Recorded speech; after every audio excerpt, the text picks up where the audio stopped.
And our webinar today is titled Suicide Prevention for LGBTQ Youth, and we are happy to be joined by our speaker, Danielle Orner. Danielle is the Senior Education Manager at the Trevor Project, where she engages adults and youth nationwide in suicide prevention education programs. Formerly a middle school English teacher and resident advisor, she has worked with youth in various capacities. She is dedicated to the importance of education in the Trevor Project's mission to provide crisis intervention and suicide prevention services to LGBTQ youth people ages 13 through 24. Danielle, you now have the floor. All right. Hi, y'all. Thank you so much for taking time out of your day today to talk about this important subject.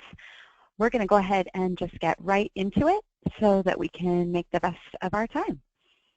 All right, so just to give you a little sense of where we're going today, we're going to talk about the Trevor Project and how you can offer these services to youth and what will happen when youth access them.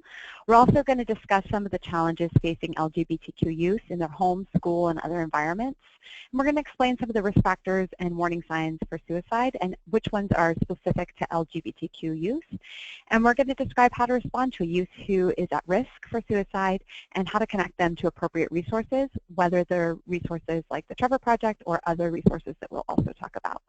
And we're going to explain how to create a supportive environment for all youth so that we can promote resiliency and decrease that risk of suicide. So just a quick note on this training. This is only the beginning. We only have an hour together. So we'll be talking a lot about other resources where you can help continue your education, but also where you can find easy resources to pass on to students or to teachers or anyone else on your campus who may be asking questions about this population, whether it's parents or guardians or anyone else who might need information. And then also just the people who are watching this webinar all have different experiences and level of knowledge about today's topics. So we just want to respect that for some folks this is their lived experience, that they themselves have these identities or have had some of the experiences we're talking about. And other folks may have only heard about this in media or from other people, and there may be some questions that they have. So we just want to respect that space. And of course, if you need a break, feel free to take one. So we're going to start off by talking about the Trevor Project. We are the leading national organization providing crisis intervention and suicide prevention resources for lesbian, gay, bisexual, transgender, queer, and questioning youth. And we consider youth to be all folks who are under 25. So that includes the college age, post-high school. So sometimes people ask why specifically youth and why specifically the LGBTQ population. So the reason we're here is that suicide is the second leading cause of death for young people ages 10 to 24. But within those statistics, 41% of transgender and gender nonconforming or gender diverse people have reported attempting suicide.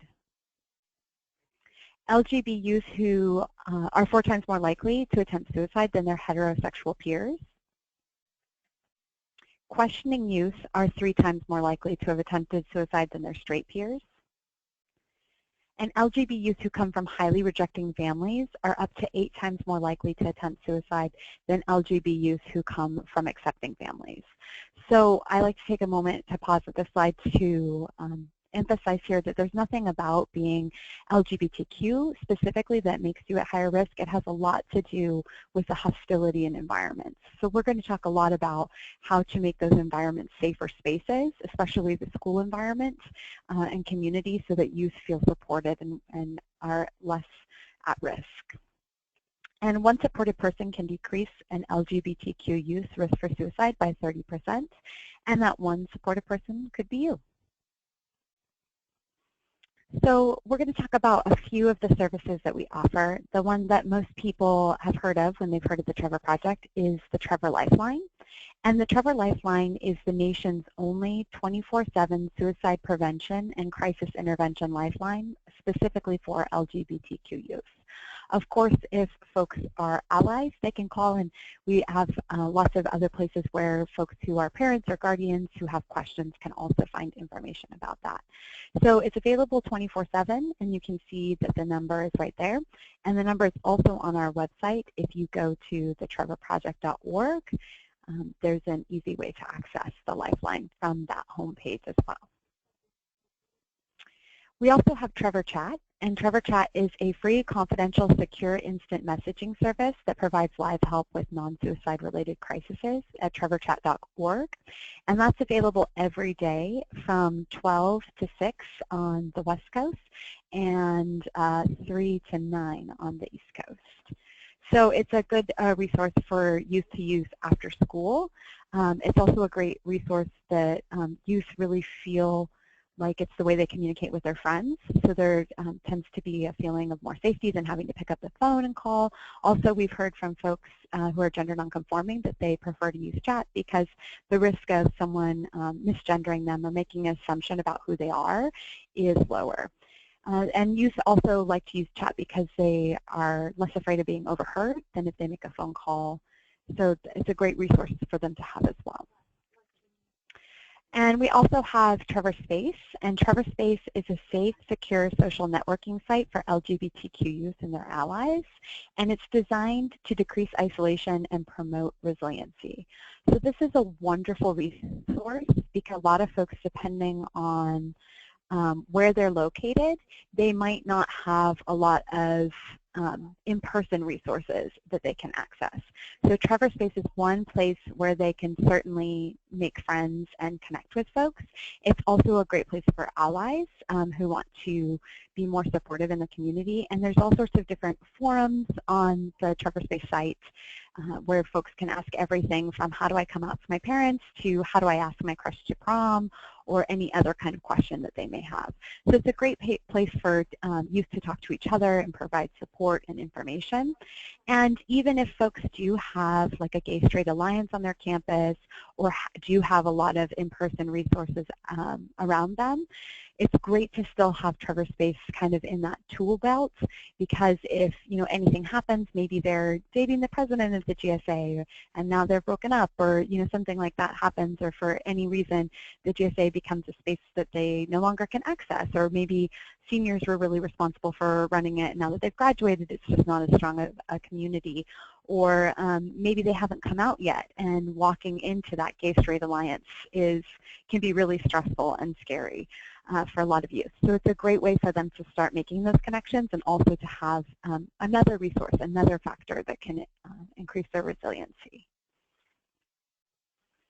And then we also have the Trevor Support Center, which is a digital hub with information on a wide range of topics affecting LGBTQ young people. You can find it at the trevorsupportcenter.org, or you can just go directly to our homepage and click on resources, and you'll find it there. And this is a great space to have lots of information for students, for parents and guardians, for anyone requesting any information about anything from self-harm to safer sex practices to LGBTQ and religion to all sorts of different topics. And they're all organized. You can see just the top of the digital hub there where we have information about identities as well as coming out. And there you'll find the Trevor official answer to a couple of youth questions, as well as lots of links to other organizations that we partner with and know are great organizations that are supportive of LGBTQ youth. So that may seem like a lot, and you may be thinking, how do I communicate all this information to students and make sure that they have it, especially if they're not out yet? Sometimes folks will ask, oh, how do I get this information to all students? Like, how do I identify or find the LGBTQ students on my campus to make sure they have this information? And the truth is, you can't just look out at the student population and identify folks, and a lot of folks aren't out yet, and that moment right before they do come out can be a really high-risk time.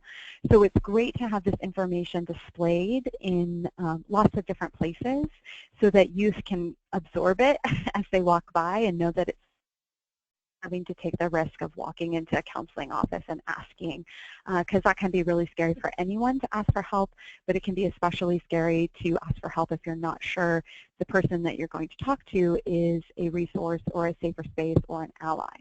So we have these awesome Trevor posters that have the message, "You are not alone, ask for help," in the center. And then all around it, you can see all of our different resources are outlined. So there's information about what the Trevor Lifeline is, what Trevor Space is, what Trevor Chat is, and how to access all of those different resources. So those can be displayed in the library, in the counseling center, in different classrooms, and that way youth know that these resources are available to them. We also have a Trevor Education Lifeguard Workshop, which is also completely free and available online. It's designed to educate middle school and high school students all about self-care, especially self-care when helping and supporting a friend, how to know the warning signs of suicide, and how to help a friend in crisis.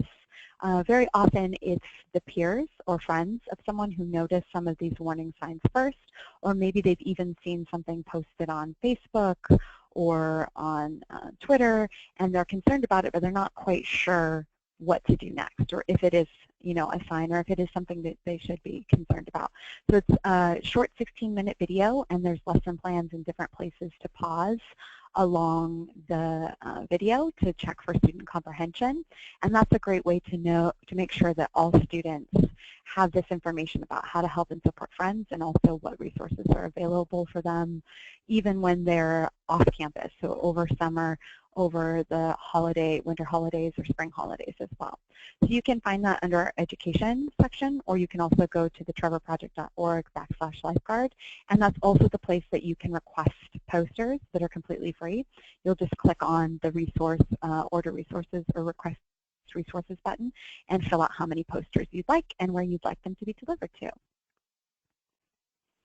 So now we're going to talk a little bit about the identities that we serve and a few things to keep in mind. I did mention before how scary it can be to ask for help and to take that step into a counselor's office, and especially if you are LGBTQ or you're thinking about coming out and you're worried about whether or not the person that you're talking to, whether or not they're an ally or not. So we're going to talk about what an ally is, and just a few things that are simple to do that can help communicate to students that you are an ally and that you are creating a safer space, so that a little of that burden is taken off of their shoulders. So at the Trevor Project, we define an ally as someone who works towards inclusion, safety, and respect of folks who identify differently than they do. For the populations we serve, this could come in the form of a straight and or cisgender identified adult who advocates for a better world full of opportunities for LGBTQ youth. So some folks may not have heard the term cisgender. So cisgender is a term that is used to describe somebody who does identify with the sex they were assigned at birth. So if your sex assigned at birth was male and you feel your gender identity to be male, you're a cisgender individual. So one of the ways that it sometimes helps people to think of it is that straight is to gay, as cisgender is to transgender, or gender nonconforming, or gender diverse. So sometimes folks think that allies are just folks who are straight, but that's not always true. In fact, the LGBTQ community is an umbrella community, so we all have to work to be allies to folks within the community as well. So for example, a gay white cisgender male can act as an ally for a transgender woman of color, just as a straight person could act as an ally to a bisexual person.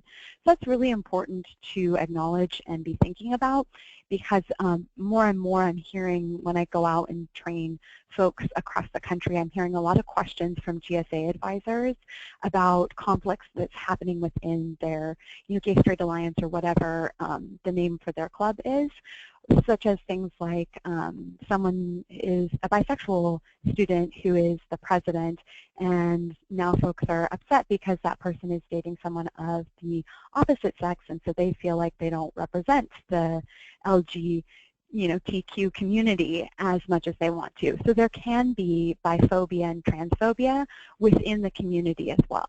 So we always want to be aware of that we all have to work to create safer spaces. Additionally, we consider becoming an ally a process that acknowledges difference of sexual and gender identity, in addition to intersections of other identities like race, class, ability, religion, citizenship status, and more. This comes into play when we talk about promoting resiliency and avoiding saying things like, oh, I had a student who was gay and this is what they did, so I have a lot of advice to you based on that student's identity.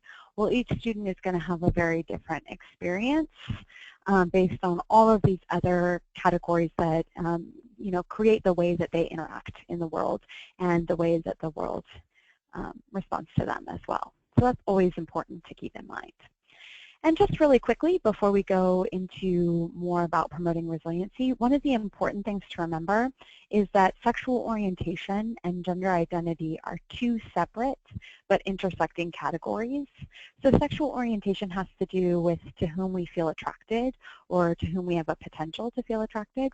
And gender identity is our internal sense of gender regardless of what our bodies look like. So often these two categories get mixed together and folks can experience a lot of negative interactions that are based on the confusion between these two categories. So a few identities to be specifically aware of is we talked a little bit already about the idea of biphobia or biphobia even within the LGBT community. So folks who are bisexual can often experience something that we call bi-erasure, which is denying that bisexuality exists as a legitimate orientation, such as saying things like, it's just a phase, or that bisexuality is simply for experimental purposes, or that one will eventually transition to gay or lesbian or straight. Also assuming that a bisexual person is heterosexual if they're with a different sex partner, and homosexual if they're with a same-sex partner. So going more off of behavior rather than what that person is actually saying or identifying. And also there can be a lot of mislabeling in the media. Celebrity examples include like Lady Gaga or Alan Cumming, where folks have come out as bisexual, but they're often being mislabeled as being lesbian, gay, or straight. And then thinking just a couple of other terms that folks may be hearing more and more of. When we're thinking about beyond the gender binary, when we're thinking about attraction, so when we're thinking beyond those two categories of male and female, when we're thinking about attraction, there's also the term pansexual, which is a term describing a sexual orientation characterized by the potential for attraction, romantic love, or sexual desire for people, regardless of their gender identity or biological sex. So it's important to remember that this is a potential for attraction. It doesn't mean that someone is attracted to every person, and that it can be in all sorts of different percentages. Someone might be 90% attracted to women, 10% attracted to folks who identify as men, or any combination thereof. And then also asexuality may be an identity that you've heard more about. So asexuality isn't about folks who are being abstinent because of a bad relationship or for religious reasons or are celibate. It's not about sexual repression or dysfunction. It's not about a fear of intimacy or inability to find a partner. Folks who are aces might want friendship, understanding, empathy. They might fall in love. They might experience arousal. They might choose not to engage in sexual activity, or they may choose to engage in sexual activity. They can be of any age, gender, or background. And when we're talking about asexuality, there can also be a spectrum.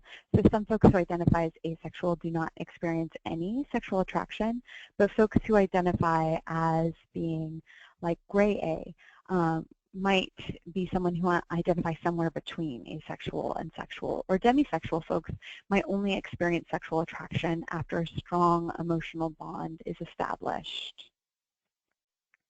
So those are things that are important to keep in mind, because so much of our culture around media and music can be so emphasized on sexuality and sexual love, and so much of our rites of passage, especially folks who are in middle school and high school, are all about those different sexual or romantic rites of passage as well. So some of these terms may be ones that you're familiar with, and some may be new. And you may also be feeling like, oh, there are a lot of terms in the LGBTQ community, and it's really hard to keep up, and how do I know what's the right term to use or the wrong term to use? And the most important thing to remember about this is that youth are on the forefront of an evolving language. So more than ever before, youth have the ability to talk to each other online, on Tumblr, or to find information on BuzzFeed or any of these communities. And so they're able to find more and more information and more people who identify as they do. So they're able to find language that best fits them. So it's okay that youth know more than we do. Some of the terms that we just talked about, there's definitely much more that we can talk about each of them, and there's much more of an in-depth dive that we can do, and there's great videos that I will point you in the direction of that shows folks talking about their identities and talking about their personal experiences with those identities. But the point is that it's okay. It's okay for folks to know more about themselves than we know about them, and it's okay for us always to ask, what does that term mean to you? So we never want to make an assumption, even if a youth is coming into our office and is using a term that we've heard before, that we know how they relate to that term or what that term means to them. So it's always great to make sure that we're all on the same page and asking them to describe what that means for them. Of course, you may also have a youth coming into your office and saying, I'm thinking about coming out, but I don't know who I am or what I am or which term is the right one for me to communicate my identity to other people. And so that's all right as well. Youth need that time to explore and to find a term that is good for them, and it's okay for people to change the terms that they use to better describe their identity. So oftentimes I have counselors ask me, I have a student who came out, maybe they came out as lesbian, and that was great. I gave them a lot of resources, offered them a lot of support, but then a couple months later they came back in and said, actually, the term that best describes me is bisexual. And okay, you know, I give them more resources, I ask them more about what that means to them, I asked them why they felt that term was a better fit for them. And then a few more months went by and they came in and said, actually the term that best describes me is pansexual. And then of course the counselor's like, oh, you know, they're, you know, maybe the student is confused, maybe they don't know who they are, they're going through so many phases. You know, what does this mean? Why do they keep changing terms? It's possible that the youth is being exposed to more and more different communities and different language and finding better and better terms to describe who they are. It may also be that their understanding of themselves is growing. So it's completely okay. We don't want to freeze LGBTQ youth in time when they come out and say, okay, now you must always use this term. Because language is also contextual, which means language is going to change over time. It's going to change based on, you know, where you live or your friend group or, you know, where you are in time and in history as well. So it's always okay for folks to be seeking better ways to describe the complicated feelings that are going on in their head and their heart. And when folks say, okay, well, how come there are so many terms in the LGBTQ community, and how come there might be this change in language? Well, that's because almost every word that has been used by us respectfully has also been used against us hatefully. So a lot of times youth are looking for a term that maybe doesn't carry that negative weight that they grew up hearing it used as a slur or as a negative thing. And so they might be looking for a term that has a more positive connotation for them as well. Or it might work in the opposite direction where the LGBTQ community takes a term that used to be negative and makes it positive. So queer is one of those terms that, depending on the person, some folks really dislike that term. It has a really negative connotation for them. And some folks really like that term and they feel, you know, comfortable and confident using that term. They like that it can have more of an umbrella quality, that it describes lots of folks. So that's why it's always important to check in with folks, ask how they want to be described and what term works for them, and to be really respectful when folks' terms change and to let them go through that process as well. And when we're talking about gender, we also want to remember that we're talking about behaviors, attitudes, gestures, and any other characteristics associated with the sex one is perceived to be. And so it's a set of social expectations. So society determines how gender is defined in any given period of time. So for example, in 1910, it would have been outside of a woman's gender role to wear pants. And now it's considered totally normative. Women can wear pants, you know, to any kind of occasion. So we have to remember that the way that we perceive gender, it's very much a social expectation and it very much changes throughout time. So we want to remember that gender is a spectrum. It's not just male or female. It's a range of expressions, and it's not defined by body parts. It's how we relate to ourselves, and it's not determined by chromosomes. It's a personal identity, and remember, it's not that sexual orientation piece. So somebody who has any kind of gender identity, that doesn't necessarily tell you anything about their sexual orientation. So this is a great little illustration to keep in mind when thinking about how gender is not just male or female. And we've got this person here, and they're asking, are you a boy or a girl? And the person's just like, no.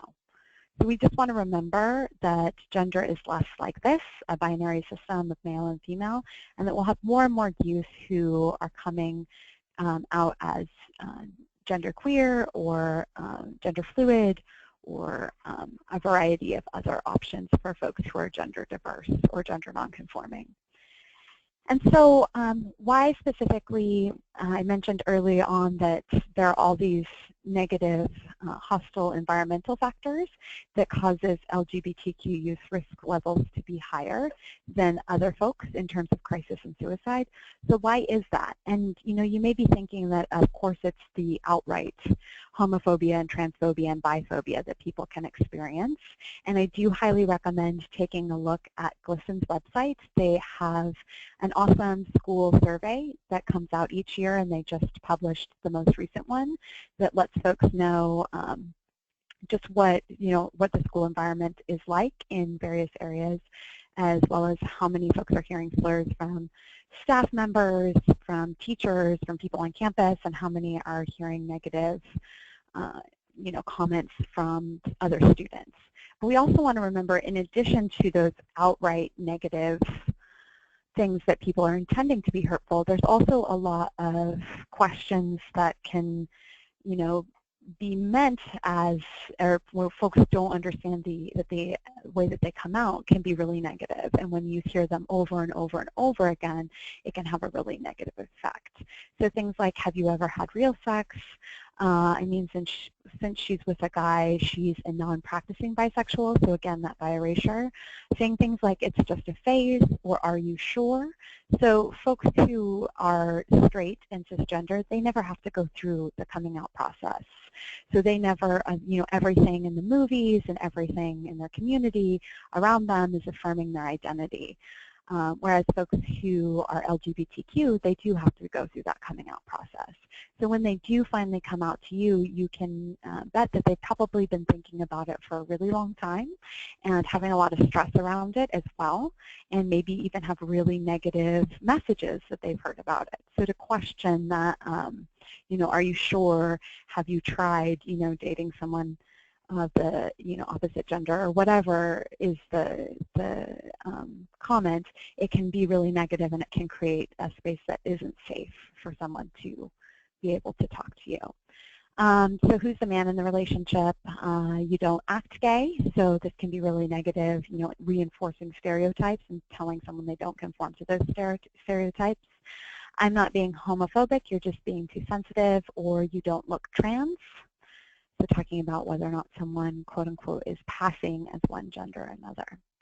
So let's talk a little bit about how to recognize the warning signs and how to respond. And then we'll talk about how to create safer spaces on campus for LGBTQ students. So of course we want to look for whether or not someone has a plan for suicide and a means to carry it out, where, when, how, and whether it's in that 24 to 48 hour window. It's also important that their peers know this information, which is why it's so good to have curriculum in the freshman health class or the 6th grade health class or anywhere else on campus to make sure youth really know what those warning signs are. Also expressing suicidal feelings or feelings of hopelessness online or offline, directly or indirectly. So especially those indirect things that might be posted online, a lot of folks miss those because maybe only their friends or peers are seeing that, and they're not sure whether or not it's actually a warning sign or an invitation to help, or if it's just someone blowing off steam. So it's really important to have those conversations with students on campus. Signs of depression, changes in regular behavior, alcohol and or drug use increase, or any other risk-taking behavior increase. Also increased isolation or withdrawal. So when we look at the general risk factors, you'll be able to see there that the ones that are in maroon are ones that specifically affect LGBTQ students. So under mental health, you can see that emotional state. So we know that youth are at the highest risk in terms of crisis and suicide right before they start that coming out process, in the middle of going through that coming out process, and then after that's happened. So of course, LGBTQ folks have to come out again and again and again throughout their life. Every time they meet new people, every time they apply for a new job or go to a new college, or even just walking down the street, they have to come out again and again and again. But when we're talking about that first period of coming out, it can be a heightened emotional state because they don't know if they're going to lose friends or family members, if they're going to be rejected by family, if they're going to be kicked out, if they're going to be told not to talk about their identity until they graduate, if they're going to be safe at school, if they're not going to be able to participate on the sports teams or whatever other events that they're in. Are they even going to be able to know what bathroom to use? All of these different things that are affecting them. From rejection from friends, all the way up to being kicked out. Of course, homelessness is a big factor as well. We know that 40%, roughly 40% of the youth who are homeless because they're LGBTQ, so they've been kicked out of the home, or their home experience has been so negative that they can't live there anymore. Also an important note on LGBTQ who are homeless. Recently I was at the 40 to None Summit, which is a summit for LGBTQ youth who are experiencing homelessness. And one of the things that some of the organizations had found when they asked youth to advise on their intake procedures and their questions that they asked is that a lot of youth who would be considered homeless by service providers didn't consider themselves homeless because they were either living in a car or crashing on a friend's couch or living with a friend or family or a friend's family member or some other combination where they weren't actually living at home with parents or guardians. So the question that they started to use is the key question, where they asked whether or not the youth had a key to their current residence. Which is another good way to explore what's going on in the situation, because if they were staying, at any kind of homeless or halfway home or any kind of facility, then they wouldn't necessarily have a key. So it's a good way to just make sure that, when talking to youth, that we understand what's going on and we don't miss vital information. Also, family crisis is big, whether or not it's as high as outright rejection, or if it's, one parent or guardian being accepting and another not, or even a sibling not being accepting of an LGBTQ identity, or especially around the holidays, maybe the immediate family is accepting and supportive, but there are folks who are coming into town who don't know or who the family doesn't want to know. There can be all sorts of different ways that folks are being rejected or experiencing pressure. We also know that around the holidays, we get an increase to our services when youth are off on the winter or spring holidays, and a lot of that has to do with being away from the supportive climate of school, potentially, if there are resources there, but also being around family and having different, family members come into town can also be a lot of pressure. Academic pressure can be a big one, especially since the school might not be a safe space for a lot of LGBTQ youth. Again, I recommend checking out that GLSEN survey, and also on their website, you can customize a survey just for your district or just for your campus to get feedback and information on whether or not students feel that they are in a safer space, and if they are, feel safe to come to school. Also, we know that a lot of LGBTQ youth miss school because they don't feel safe, and they also might miss a lot of extracurricular community activities that happen on school campuses, whether it's because those activities are highly gendered, such as something like prom, or because they just simply don't feel connected to the community or don't feel safe on campus. Also, loss of a loved one, so if a friend or family member rejects them, they will be experiencing that loss. Risky sexual behavior can be a big factor for LGBTQ youth because there's not a lot of information in a lot of schools on safer sex practices for LGBTQ folks. So it's important for them to be able to access that information so that they don't put themselves at risk and then have even more to deal with that is putting them at a place of crisis. Also victimization, again, not feeling safe going to or from school, not feeling safe at school, being, physically harassed, emotionally harassed. All of those different things can contribute. So what are some other specific risk factors that we really want to look at? So folks who are gender nonconforming or gender diverse, something such as, figuring out what to wear in the morning, whether or not they're going to dress the way that they really want to dress and how they would like to be identified, or if they're going to dress in a way that doesn't get them harassed or conforms to what other people expect of them. So even that, simple morning routine in the morning can become something that can cause a lot of anxiety and put them at greater risk. Of course, coming out, we talked about that already, but also rejection when coming out at a young age can be a big one. So we know that because there is more LGBTQ representation in media than there ever has been before to this point, there's a lot more characters on TV, there's a lot more YA books, there's a lot more information on the internet. So we've seen that folks are coming out at a younger and younger age, and there might not be resources available for them on campus. So I've even had folks, administrators call me and say, hey, we have our first trans student who's coming this year, but we're the middle school, so can't that person wait until the high school level because we know that they have a GSA and they have programs in place. And the truth is, it's, the way that I usually describe it is, if a student shows up in a wheelchair at kindergarten and you don't have ramps going to the kindergarten classroom, you can't ask that student, to come back when they are, reach the high school level because there's ramps at the high school. We need to make sure that there are resources available for students at every level so that they can access equal education. Also, LGBTQ-related victimization can be a risk factor, and unique developmental stressors. So when we're thinking about the middle school and high school age specifically, there's all sorts of things that come up around things like prom or bar or bat mitzvahs or sweet 16s or quinceañeras or all of these different developmental rituals that we go through depending on culture, and those reinforce gender identity and the idea that folks are supposed to be intended to be straight until proven otherwise. So that can be really stressful trying to figure out what to wear to prom or whether or not you are able or allowed to take the person that you want or to go with to prom and all of those different things. So really being aware of some of those factors as well as, of course, puberty and changing bodies and relationships and all of those things that come up in the middle school and high school level.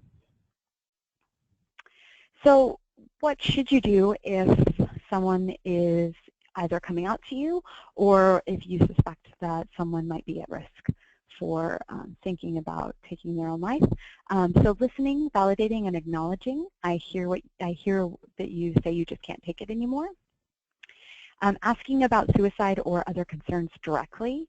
With all that's going on, have you been thinking about killing yourself? So this is important, always asking directly and asking for clarification. So just like we talked about with the homelessness aspect and youth experiencing homelessness, and the key question, the idea of making sure that we have a clear picture of what's going on and that we're not, losing what's going on in miscommunication.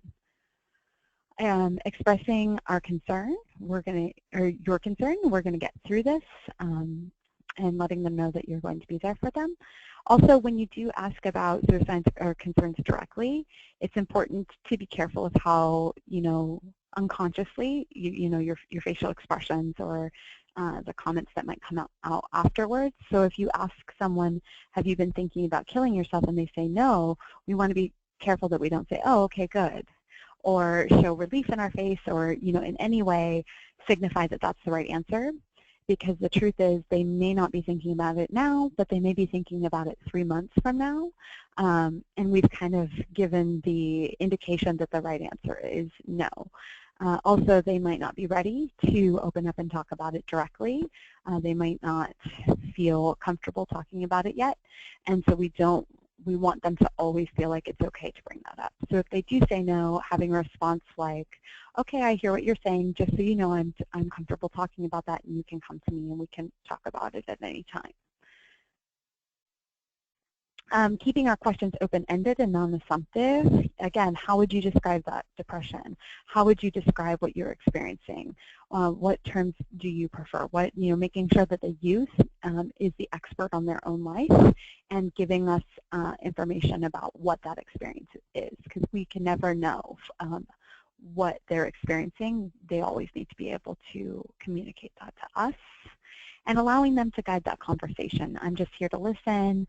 What did you want to talk about today? So allowing them to have that space to really inform us what's going on with them and to let us know how to be better advocates for them. So we don't want to try and do a one-size-fits-all for youth and saying, oh, we had a trans student before. I've heard about a trans student at another school, or a gay student before who's come to me, and this is what they wanted. So we're just going to give all those resources to you. We want to make sure that we hear what they want, and so that we're advocating for them in a way that is helpful and not harmful. So for example, one student might want to be really active and might want to do something like pioneer changes at the school, or even speak at a school board meeting, or things like that. And another student might not want to do that. One student might want to have you email all of the teachers that they have each semester, informing them of what their pronouns are and what their preferred name is. Other students might want to have that conversation directly with their teachers. So being very aware that they're the ones who should be guiding that advocacy. Also, reflecting language, asking for that clarification, validating feelings, normalizing experiences, being very sensitive to the emotions being expressed, being non-judgmental about their experiences and about who they are, giving little minimal encouragers, invitations for them to say more and expand more on what they're going through. So we want to be really careful of avoidance of the main topic of the subject changing. We also want to be careful about advice giving. Again, we don't want to say, hey, this is what I think is the best resource, or this is what you should do, or I had a student who did this, so this is going to work for you. Also bright siding, saying everything's going to be okay. A lot of times folks have heard of the It Gets Better campaign, and that kind of idea to tell LGBTQ youth, hang on, right now is really terrible, but one day you'll be able to move to San Francisco, or you'll be able to go off to college and they'll have a LGBT student union, or maybe you'll meet somebody. Well, we want to be careful of, putting off feeling better to a point way far in the future. So for a youth who is a freshman or even a sixth grader, something like graduating seems forever away, a lifetime away. So we don't want to put off them feeling good, them feeling that they can be who they are all the way until that point. Also, they may get to San Francisco and find that there's transphobia or biphobia within the community, or maybe they don't find somebody to connect with. So we don't ever want to say that we know something's going to turn out well, because we don't. We don't have a crystal ball, and we don't know that it is going to get better for them. So the example I use is if someone came to us with a broken arm, we wouldn't say, oh, don't worry, I had a student who had a broken arm at one time, and it completely healed, and they are totally doing okay, and they're back on the baseball team now, or whatever the story is. We want to reassure them that it's going to feel better in the future, but we also want to provide them with the in-the-moment care to help ease some of that pain and provide some of that healing now, and not just put that off to a future date. And we don't want to invalidate the experiences people have or try to change their minds. One story that stands out to me is that I had someone tell me that they were a counselor at a summer camp for elementary age students, and one of the campers was constantly telling them over and over again, oh, my parents don't love me. And every time the camper brought that up, my parents don't love me, and I'm worried my parents don't love me, the counselor would tell this camper, oh no, of course your parents love you. All parents love their kids. You know, they might express it in different ways, or maybe you just don't see it, or whatnot, but I'm sure that they do. And then the counselor witnessed the parents coming to pick up the student and had that moment of realization that it was possible that that camper, that kid was right, and that there was something going on, and they had spent the whole summer invalidating those feelings and telling them that they were wrong, when really they didn't know. They didn't know what the relationship was, and they didn't know what was going on with their parents. So it's really important not to, ever say anything along the lines of, oh, I'm sure your friends will be accepting, or I'm sure your parents will eventually come around. So being very careful of hearing what they're saying and validating those experiences, and not trying to change their mind, but allowing them space so that they can think through what might happen if they choose various actions. So especially around coming out, being really aware to do safety planning with them, like, hey, what might happen if your parents or guardians, aren't supportive? What might you do then? Or what might happen if you do come out and you lose a friend, or someone does respond negatively? What are you going to do for self-care? What are you going to do to feel supported? So it's okay to walk through those scenarios with them, but we don't want to ever try and tell them what is the best course of action, because we don't know how people are going to respond. So again, youth are the experts on their own lives. So what do we offer them if we don't offer advice? We want to offer them support, community, resources, and education. So offering them things like Trevor Space and resources like the Lifeline, offering them education, places where they can learn more about their identity and learn more about the LGBT community. All of these things are great, and they're also excellent to bring into the campus in general. So we did a Tumblr survey with students, asking them about school staff that made a difference in their life, and asked them to tell the story of what had happened. And one of the most surprising and wonderful things that came back in that survey was so many youth told stories that started with, I never spoke to this teacher, or I never spoke to this counselor, or they weren't even my counselor, they weren't even my teacher, but they had a rainbow flag in their window. Or they mentioned not saying, don't say that's so gay, or no homo during the bullying assembly. Or they had a poster of an LGBTQ historical hero or literary figure, or books in their classroom. And I knew that if I had to, I could talk to that person.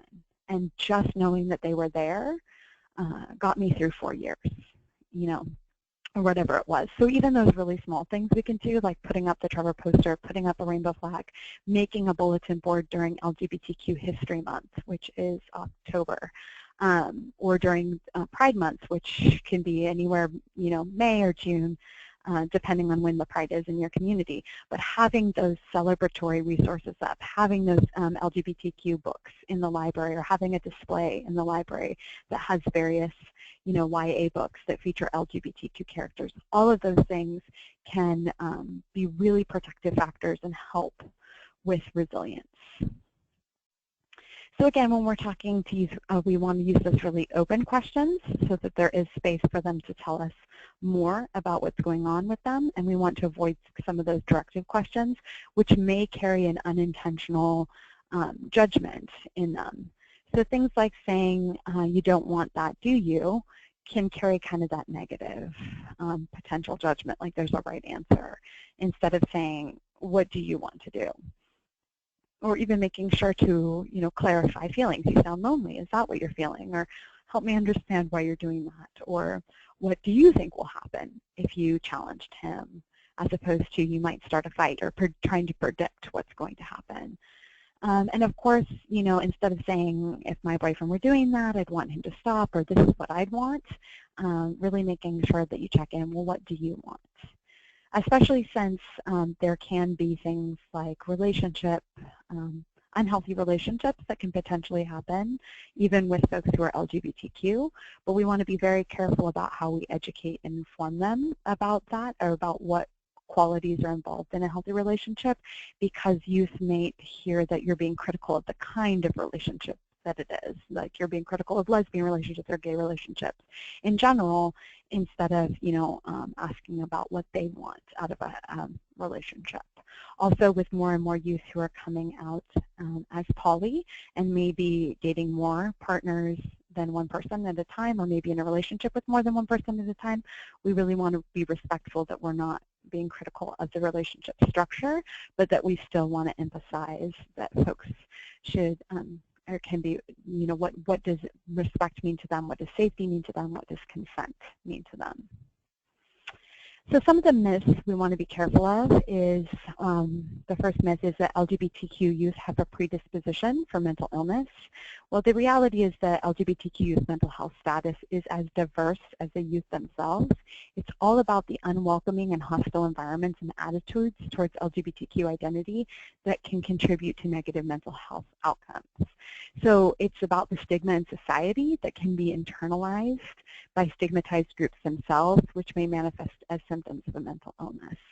So, not knowing who's accepting of you, hearing negative things about yourself from the community or at school or in jokes or, or directly hearing people being harassed because of gender-based bullying or other things can all contribute to not being able to ask for help or not having a healthy image of yourself.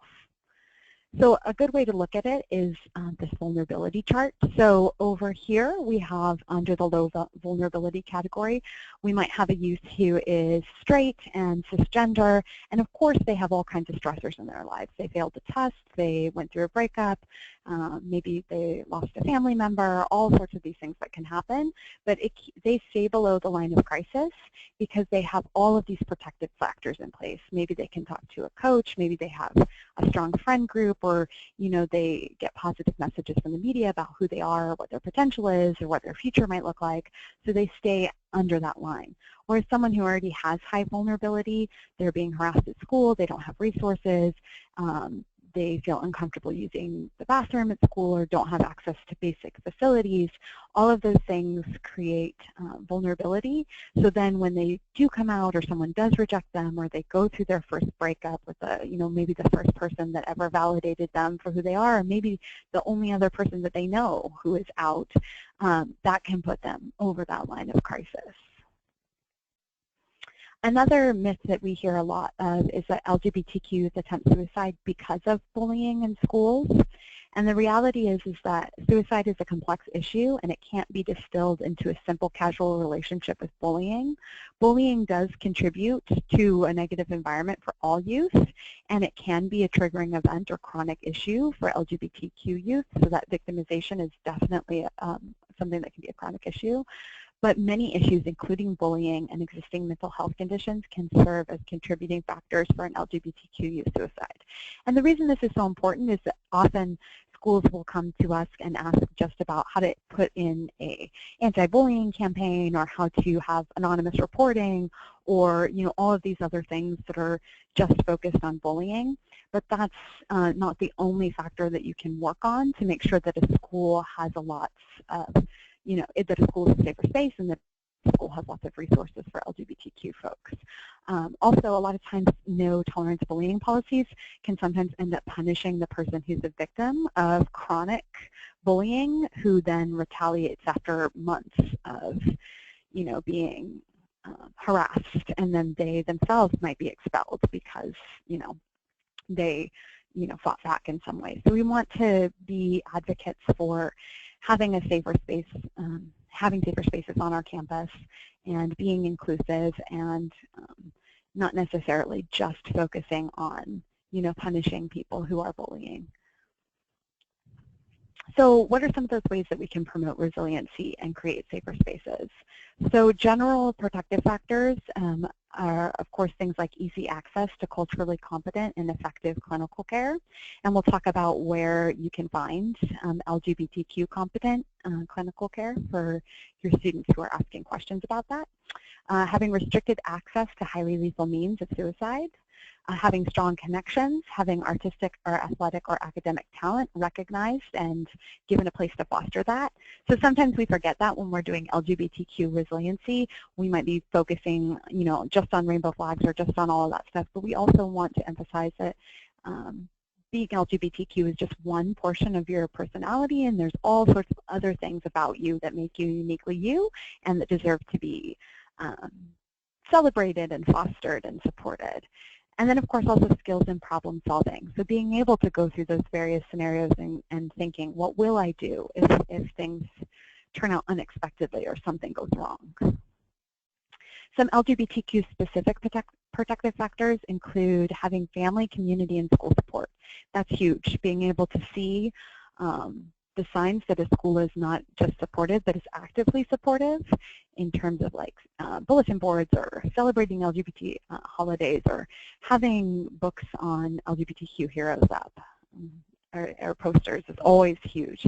But of course, checking in with PFLAG in your community, which are parents and family members of LGBTQ folks, and also checking in with GLSEN, which provides a lot of support to schools in addition to that research about what the school climate is like, so schools can make informed decisions about how to change those numbers in their survey. Having positive media representation, so possibility models. So we talked earlier about how straight folks don't have to go through a coming out process, or cisgender folks don't have to go through that coming out process because they see positive future models, in Disney movies, the prince and the princess get together, all of these, there's that family on TV and it's mom and dad and kids or whatnot. And so they see possibility models for who they can be or who they can grow up to be. So making sure youth who are LGBTQ also have those possibility models is great. So that's where things like young adult novels that feature LGBTQ characters can be a great thing to have in the library or in our own personal libraries to lend out to students as well. Having LGBTQ or LGBTQ-friendly social and support networks. We'll talk a little bit about glbtnearme.org and how to use that search engine, but also, of course, things like Trevor Space or having a GSA on campus can be very protective. And development of coping mechanisms, so safety planning and self-care. What are you going to do over summer when you're away from your friend group or when you're away from the counseling office? Or what are you going to do this evening when you can't reach someone or at 2 a.m. When you're feeling anxiety or depression or any of those things? Some specific ones for trans and gender nonconforming or gender diverse youth are things like being very careful about the language we use, so having non-assumptive language. So asking people what name they would like to use and what gender pronoun they use. So being very transparent about that. At the Trevor Project, we have buttons that say what our gender pronouns are that we can wear with our name tags. So just different things like that, not assuming what someone's pronouns are or what name they would like to use. Also, not making assumptions about a person's gender or the gender of their partner or family members or friends. So even something like, oh, do you have a boyfriend? Might not, you missed an opportunity there to create a safer space by saying, oh, do you have someone that you're dating or do you have a partner? And that is already creating a safer space. Also, you may find even, I used to teach middle school and I did my student teaching in elementary school, and so often we say, hey, boys and girls, attention up here, or boys line, girls line. So just avoiding dividing people based on the gender binary can also be something that can start creating a safer space. Also exploring gender identity, demonstrating a non-judgmental attitude and providing a safer space to explore gender issues and meeting the person where they're at. So it may be that someone comes into your office and they might not have as much information as you have yet. They might just start looking into things and might be finding the community and finding the terms that are out there. So they may only have their personal experience and they may not have all those resources that you do. So it could go either way. They may have more resources than you, they may have less. So just meeting them where they're at and providing them what they ask for and what they need. So one of the great ways to do that is Gender Spectrum has something that they call the Gender Support Plan, which is a lot like an IEP that you would use for a student, and it goes through all of the different modifications or information that a student needs. And that's a great way to organize the conversation about who is the person out to, what name are they using, what pronouns are they using, how would they like to what bathroom would they like to use? What are they most comfortable with? What other modifications do they need? They want that email to teachers? Do they want to tell teachers in person? All of those different things. And so you can really walk through with a student and then have that on file as well so that everyone is who needs to be informed is informed. And I'll show you where to find that very shortly. So just a few things about promoting resiliency is it's never our place to tell a young person when, whether, where, or how to come out. So that's going back to that bright-siding piece. We don't ever want to say, yes, come out, you'll feel so much better, everything will be better if you step into who you are and let other people know, because we don't know that. They may end up being kicked out of their house. They may end up losing their best friend. They may end up being harassed at school. So we want them to go through that process on their own. It is okay for someone to only come out to a few people. It is okay for someone to only be out at school and not at home, or however else they need to go through that process. And again, remember that heightened need for confidentiality. A lot of students are only out at school and not out at home for a variety of reasons. So we want to be really careful about making sure that we don't unintentionally out someone or put them in a place where they're less safe than they were before. And here are just a few quotes that we get from students from some of our Tumblr surveys. And we ask them specifically what should professionals who serve youth know about serving LGBTQ youth. So one of the quotes says, "My sexuality doesn't define me. I'm still a random teenager. Don't make everything about our sexuality and gender identity." So that's a great one. I always joke that, like, if someone comes out to you and then later they're having, I don't know, a problem in their English class, it wouldn't be appropriate to be like, oh, is it because you're a lesbian, or whatever the reason is. We don't want to just see these students as one aspect of their identity and not being aware that there are all sorts of other things that are still going on in their lives. Sexuality and gender are spectrums, so just being aware that folks may identify in a variety of different ways. And we don't have just one narrative. Listen and don't go solely off of someone else's story. We have mentioned that a couple of times, but always make sure, not to be in a place where we're like, oh, I've totally had a gay student before and this is what worked for them. But allowing that person to be unique and an individual and share their story with us. So here are some resources. I promised at the beginning that there'd be lots of places for you to find more information. So one of the things I want to point out is we do have a Trevor Project Pinterest boards. We have a variety of them. The ones that are specifically important for you all as counselors is we have the Educational Resource Board, and this is awesome. We have everything on there from the Gender Support Plan from Gender Spectrum that I spoke about earlier. There's also lots of different books that are good resources for students as well as for parents. And there's tons of short videos that you can watch just right there online, and that can also be used in classrooms in a school setting that describe different identities and different experiences, and they're really, really great, a great way to continue your own education or to continue other people's education around you. Or even if someone says, hey, what does that mean? I heard this term and I don't know what it means, and they're coming to you for information, you can always send them some resources from that educational board. Also, we have a self-care board, which is a great way to, kind of take self-care seriously with the student. So often we hear a lot of lip service being given to self-care, oh, take a bubble bath, have a spa day, eat some chocolate, which might all be great resources. But if you're having a panic attack in third period, you don't really have access to being able to take a bubble bath or cuddle a puppy or, whatever it might be. So there's great worksheets on there to go through with students that, break down different self-care practices, based on where you're at or what day it is or what time it is or what resources are available, what's available at 2 a.m., what's available after school, what's available over summer. And also, really creating a robust list that relates to what actually works for the student so that they can go through a couple of them. If one's not working, they can go down the list to another self-care activity. So that's a really great resource that I recommend. And we also have LGBTQ picture books for youth, for folks who are working in younger grades or who have questions from folks who are working in younger grades, or even questions from students about, like, how do I explain this to my younger cousin or whatnot. And then we also have the young adult LGBTQ picture books that I've spoken about, which is great because those provide possibility models and students get to see themselves reflected in literature.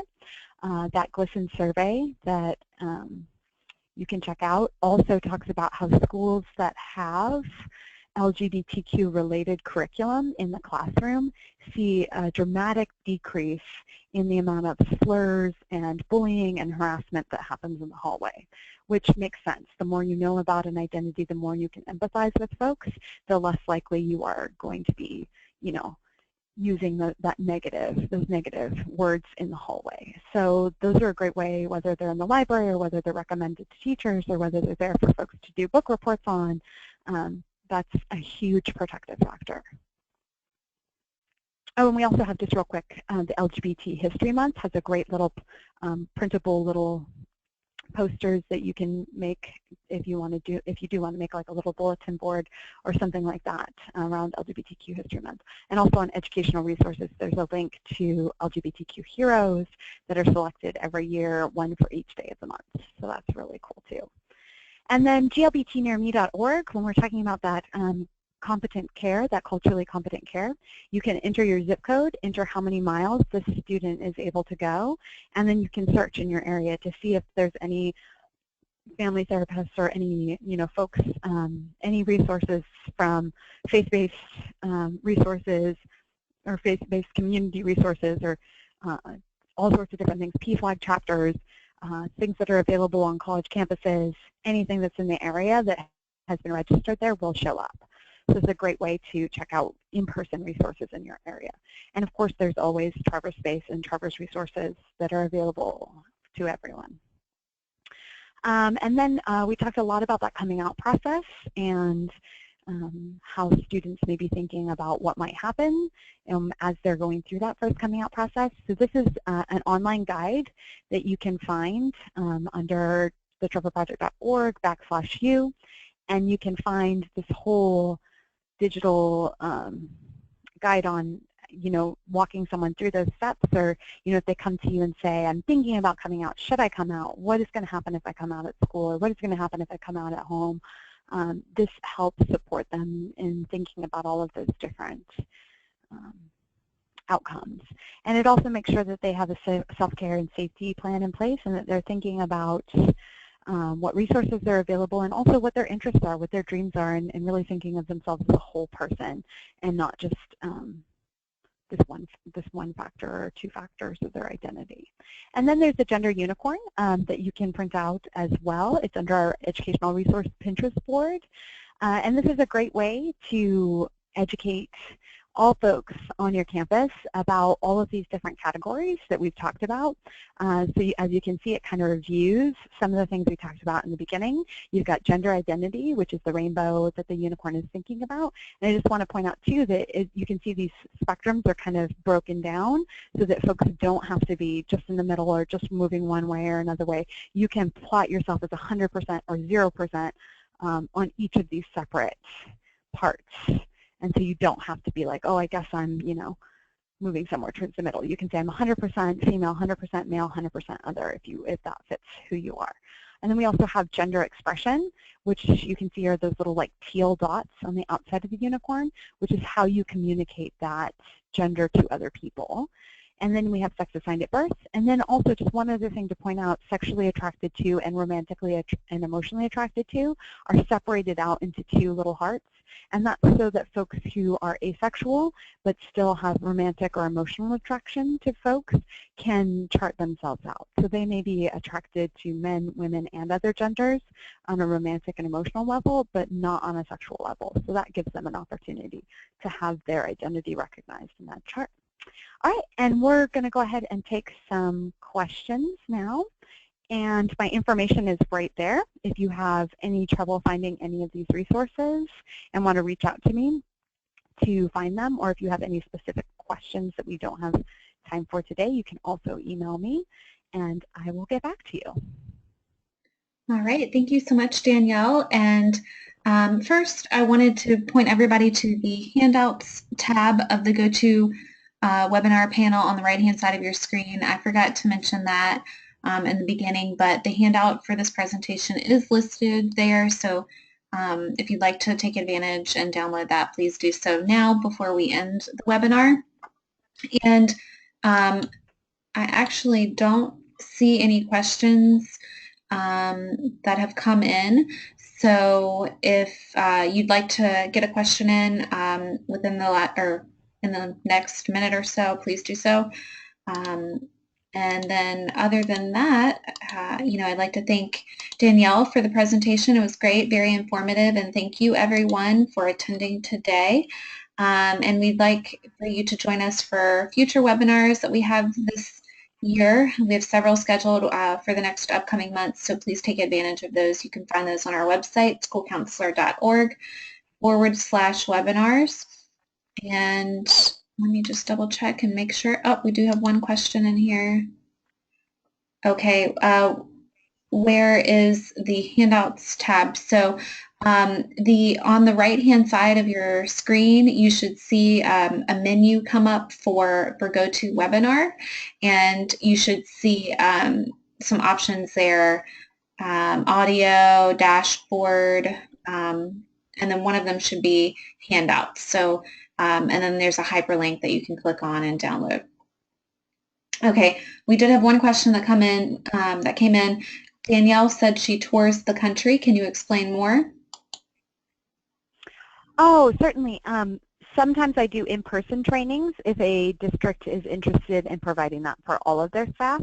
And if you think your district or school site might be interested, you can go to the Education tab on our website, and there's an option that says Youth Serving Professional Trainings, and that'll give you information about what those trainings look like. So it's an extended version of this that can be done in person for all of the staff on campus. And you can also just email me directly, and I can send you kind of the one-pager on that in-person program as well. All right. Well, great. Thank you so much. And that's all the questions that we have that came in. So thank you again, Danielle, and thank you everyone for attending. Have a great rest of your day. Thank you.